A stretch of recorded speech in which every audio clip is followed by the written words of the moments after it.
बिस्मिल्लाहिर्रहमानिर्रहीम अस्सलाम वालेकुम, वेलकम टू माय चैनल। आज मैं अपने किचन में बनाऊंगी आलू के चपली कबाब। आपने बहुत दफ़ा चिकन के, बीफ के, मटन के चपली कबाब तो बहुत ज़्यादा खाए होंगे, लेकिन कभी आपने आलू के खा के देखें तो बहुत ही आपको मज़ा आएगा। ये बहुत ही ज़बरदस्त और बहुत ही डिलीशियस तैयार होते हैं। तो चले इसको बनाने के लिए मैंने क्या क्या कुछ लिया है।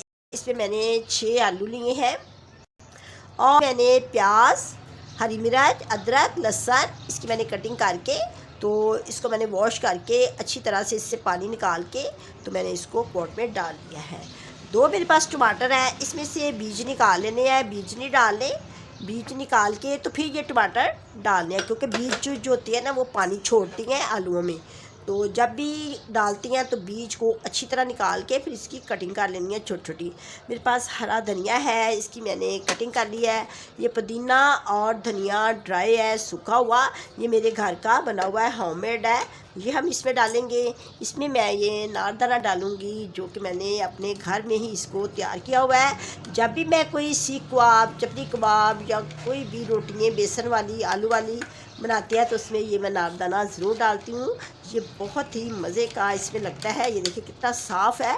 अगर हम बाज़ार से लाएँ तो उसमें तो बहुत ही ज़्यादा मिट्टी और तिनके वगैरह होती हैं। और ये देखिए नज़र आ रहा है ना कितना अच्छा बना हुआ है।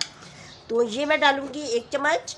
और इसके साथ ही मेरे पास ये अंडे हैं, इसको मैंने कच्चा पक्का साफ फ्राई किया है, ज़्यादा इसको नहीं करना, कच्चा कच्चा सा रखते हैं वो इसमें डालेंगे। इसमें बैंडिंग के लिए मैंने ये अंडे डालने हैं। तो इस तरह हमारे चपली कबाब जो है ना बहुत ही अच्छे और मज़े मज़े के बनेंगे।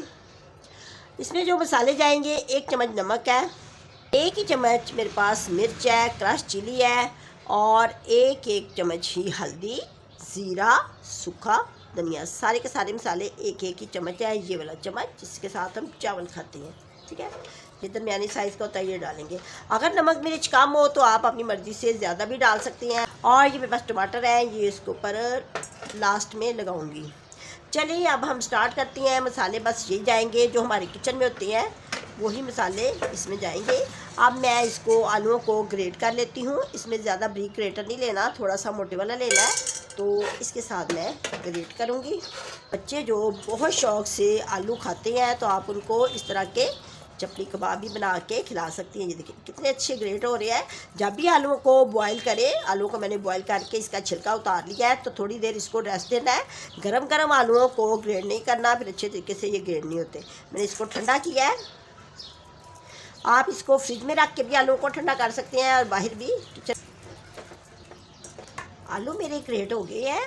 अब इसमें मैं ये अनारदाना डालूँगी, अपना होममेड अनारदाना। मुझे तो बाज़ार से बिल्कुल नहीं लाना पड़ता, और मैं घर में जब कोई रेसिपी बनाती हूँ ना तो ये मैंने फ्रीज़र में रखा हुआ था। इसको फ्रीज़र में रखते हैं। जब भी अनार बाज़ार में आएंगे तो हम इसी तरह अपना होममेड अनारदाना ज़्यादा सारा तैयार करके तो रख लेंगे। ये इसमें डाल दिया 1 चम्मच। प्याज, अदरक, लहसुन, हरी मिर्च इसमें ये डाल दूँगी। अब ये मैं टमाटर जिसकी मैंने कटिंग की हुई है ये डालूँगी। और ये मेरे पास है पुदीना और धनिया। ये भी रेसिपी आप मेरे चैनल पे देख सकते हैं, पुदीना धनिया सुखाने का तरीका। ये मैंने ज़्यादा सारा सुखा के मैंने अपने एयर टाइट जार में इसको रखा हुआ है। और जब भी मैं कोई बनाती हूँ कबाब, कुछ भी बनाती हूँ, तो ये खाने में भी डलता है। और वैसे भी कबाब, सीख कबाब, बारबेक्यू जो भी हम तैयार करते हैं उसमें मैं ये ज़रूर डालती हूँ। ये सारे के सारे मसाले इसमें गए। कितना अच्छा लग रहा है, कलरफुल, देखने में इतना मज़ा आ रहा है। और ये जो मेरे पास अंडे हैं इसको ठंडा करके आपने डालना है, गरम गरम नहीं डालना, ठीक है। इसको जब से मैंने बनाया हुआ है ये बिल्कुल ठंडा हो गया है। अब हम इसको इसमें डाल के तो इसको हैंड के साथ ही मैं इसको मिक्स करूँगी, ठीक है। स्पून के साथ नहीं करना, हैंड के साथ इसको मिक्स करना है, क्योंकि अगर हम इसको चम्मच के साथ करेंगे तो ये अच्छे तरीके से मिक्स नहीं होगा। अच्छी तरह इसको मिक्स कर लेना है। अगर इसमें नमक मिर्च कम हो तो आप और ऐड कर सकती हैं। इसको मिक्स करके अच्छे तरीके से तो फिर मैंने इसको कोई 5 मिनट का रेस्ट देना है। फिर उसके बाद मैं आपको चपली कबाब बना के दिखाती हूँ। अब मैं चपली कबाब को फ्राई करके दिखाती हूँ। जो कि बहुत ही मज़े के आज बनने वाले हैं। आपने अक्सर खाए होंगे ना कि कीमे के उसी शेप के ये बनाने हैं, इसी तरह की शेप होनी चाहिए। ठीक है, अब ये मेरे पास टमाटर है, ये इसके मैंने कतरे काट लिए हैं। ये इसके अंदर हम इसको ऐसे लगा देना है। ठीक है, और फिर 1 चम्मच ही डालना है। नीचे मैंने आग जला ली है।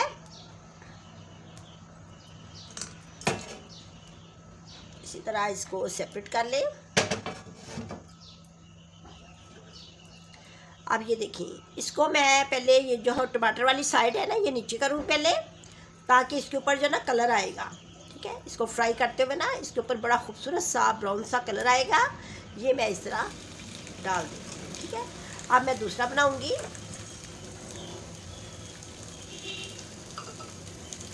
अगर ऑयल कम हो तो थोड़ा सा और डालते जाएं। ठीक है, जैसे जैसे ये फ्राई होते जाएंगे तो ऑयल जो है ना कम होता जाएगा। तो आपने ऑयल जो है ना इस तरह थोड़ा थोड़ा करके ना इस तरह डालते जाना है। और आँच को हल्का ही रखना है, तेज़ नहीं करना। और ये टमाटर वाली साइड नीचे कर देंगे, ऐसे लगा देना, अच्छी आती है।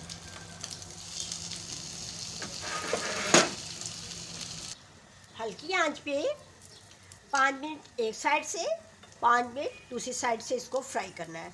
अब मैं इसको पलटने लगी हूँ। 5 मिनट हो गए हैं। 5 मिनट हम इसलिए रखते हैं, ये देखिए कितने अच्छे ना इसके मार्क आ जाती है ऊपर, इतने ज़बरदस्त, वाह जी वाह, क्या कहने। बने ना हमारे आलू के चपली कबाब, बहुत ही अच्छे बन गए हैं। आँच हमेशा हल्की रखनी है, तेज़ कभी नहीं करनी है आपने। तेज़ करेंगे तो ये ज़्यादा ब्राउन हो जाएंगे। ठीक है, अब 5 मिनट बहुत लो आंच पे बनाना है, क्योंकि ये आलू के कबाब है और इसके टमाटर के ऊपर भी इसके जो है ना अच्छी सी लुक आनी चाहिए, और वैसे आलूओं के ऊपर भी। चलें जी, रेडी हो गए हैं। अब मैं आपको निकाल के दिखाती हूँ। इतने प्यारे खूबसूरत से लग रहे हैं, देखें कितने अच्छे लग रहे हैं ना, प्यारे प्यारे। इसको जब भी फ्राई करके बाहर निकालते हैं तो टिश्यू पेपर के ऊपर नहीं निकालना, तो टिश्यू पेपर जो है ना नीचे से चिपक जाता है। ना ही कोई और आपने पेपर रखना है इसके नीचे। सबके लग रहे हैं। इसी तरह मेरे पास थोड़ा सा और है मवाद, तो मैं और दूसरे भी रेडी कर लेती हूँ।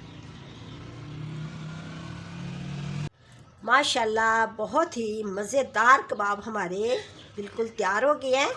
तो इनको मैं ऊपर ये रेड चिली के साथ इनको गार्निश करूँगी।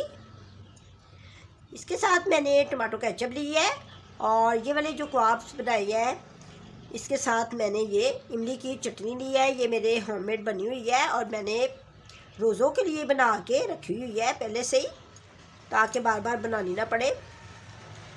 तो ये देखिए, इसको ना इसके साथ ना ये रेड चिली है, तो इसके साथ हम इसको गार्निश कर सकते हैं। कितने अच्छे लग रहे हैं, बहुत ही ज़बरदस्त बन गया है। इसको मैंने ज़रा ज़्यादा कलर दिया है कबाब्स को, इसको लाइट दिया है। इसे हम टमाटो केचप के साथ, इमली के साथ और रायते के साथ भी हम पेश कर सकते हैं फैमिली वालों को। रोटी के साथ, नान के साथ भी खाई जाती हैं, चावलों के साथ भी। ये चावलों के साथ तो बहुत ही मज़े के लगती हैं। जैसे जैसे बच्चे पसंद करेंगे उसी हिसाब से हम बच्चों को ये देंगे। देखिए कितने खूबसूरत लग रहे हैं ना। आप इसी तरह मेरी रेसिपी को फॉलो करके बनाएं। बहुत ही मज़े की बनती हैं, डिलीशियस बनती हैं और जल्दी बनती हैं। सबसे बड़ी बात ये है कि ये बहुत ही जल्दी तैयार हो जाती हैं। इसमें सारे के सारे मसाले जो होती हैं वो हमारे अपने किचन में ही मौजूद होती हैं, वही इसमें डालती हैं। कोई बाहर से मसाला नहीं लाना पड़ता, तो बहुत ही अच्छी बन जाती हैं और बहुत ही मज़े के तैयार हो जाती हैं। अगर आपको मेरे ये कबाब अच्छे लगे हैं तो मुझे लाइक करें, दुआओं में याद रखें। अल्लाह हाफिज़।